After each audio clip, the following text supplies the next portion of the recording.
Morning YouTube, 6:30 on a Thursday morning. I just want to pick up on a video I made yesterday about believing and non-believing. And what I was trying to suggest in that is that there's a different kind of ways of looking at the world, different paradigms for how you might look at the world, to do with the importance you place on this term belief. For some people, belief seems to be very important. It seems to be a rock solid fact, and it seems to be the base on which they build their understanding and worldview. And for other people, belief is not that important. Belief is one option amongst a range of different ways of approaching the world and approaching what appear to be sense data and those kind of things. And I just want to kind of develop that into thinking about knowledge, because knowledge is a word which it doesn't appear to be as variable as belief. You know, when we use belief, I think most of us would acknowledge that the contents of a person's beliefs can vary wildly. You know, people believe in all kinds of wacky things, and of course people believe in things which are less wacky, and people might say that they even believe in things that are true, demonstrably so. But that doesn't change the fact that belief is ultimately a state of mind, measurable by something like certainty. But and I don't think many of us would disagree with that. Maybe I'm wrong.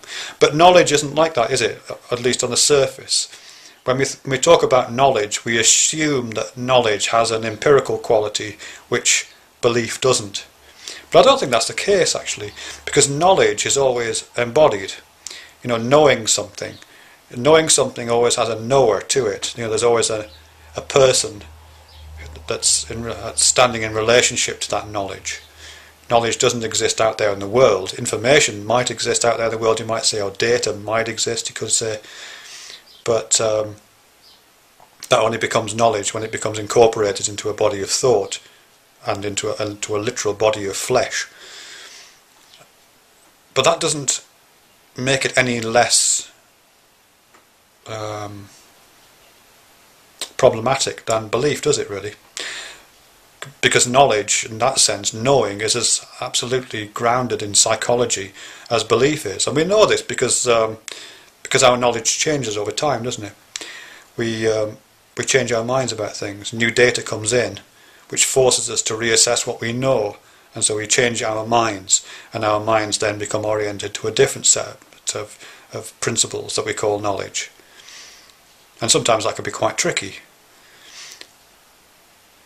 But it is undoubtedly a psychological state. And if that knowledge is held with sufficient certainty, we might even start making claims that what we know is true.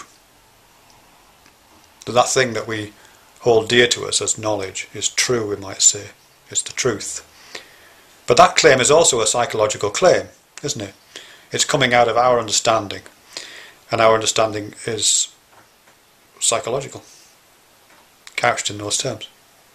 And that can be quite tricky, I think. I mean, you even get this in the most empirical ends of science. You know, you read about scientists. I was reading recently about some of the mathematicians and physicists working around the time of Einstein.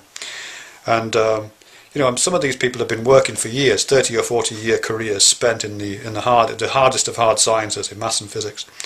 You know, developing, you know, breaking in data, organising the data into patterns of information, developing theories which use those patterns of information to make predictions.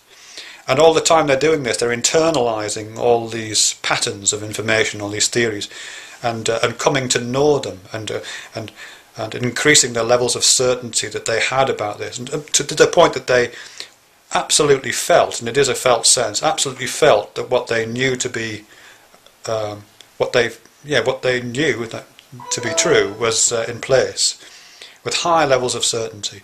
So certain, in that particular example, certain Newtonian models of the universe were absolutely felt to be true. And then, of course, Albert Einstein comes along with his E equals mc squared and so on,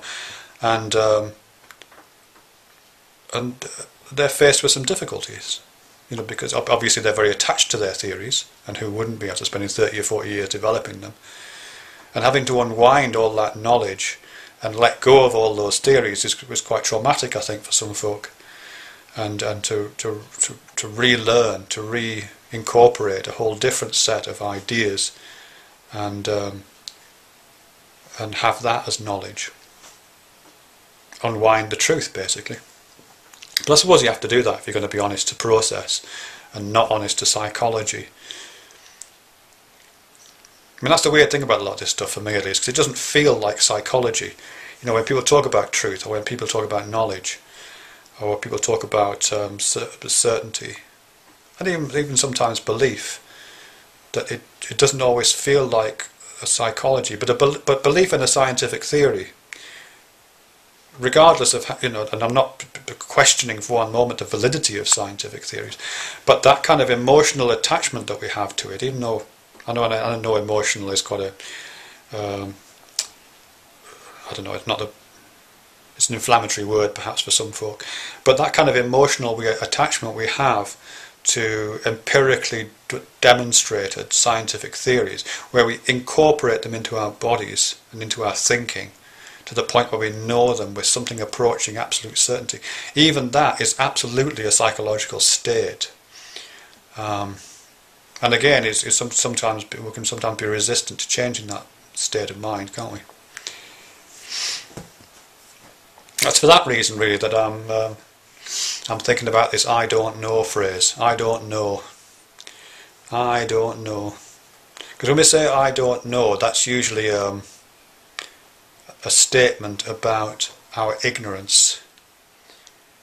What's Boyle's law? I don't know. I don't know what Boyle's law is. We might say, what's the theory of relativity? I don't know. I don't know what the theory is. It's a statement of ignorance. But I'd like to suggest that the phrase "I don't know" is more like a philosophical stance, or more like a statement about our relationship to the world. I don't do that knowing thing. I don't put a lot of faith in that knowing thing. Just like I don't put a lot of faith in that believing thing. Yeah, sure, I live my life as if I believe things. I step outside the door believing that the pavement's going to be there. Yeah, I open the fridge door believing there's going to be milk in there. Of course, you know, I live my life full of these beliefs. But that's not part of my philosophical position on the world. And I think knowing is the same. So of course I live my life with the recognition that I'm demonstrably knowing things. I make a cup of tea because I know where the kettle is. But from a philosophical standpoint, I would like to be able to say I don't do the knowing thing.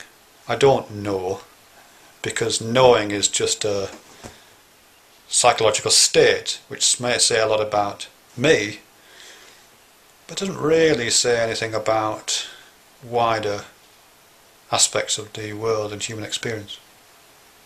Does it?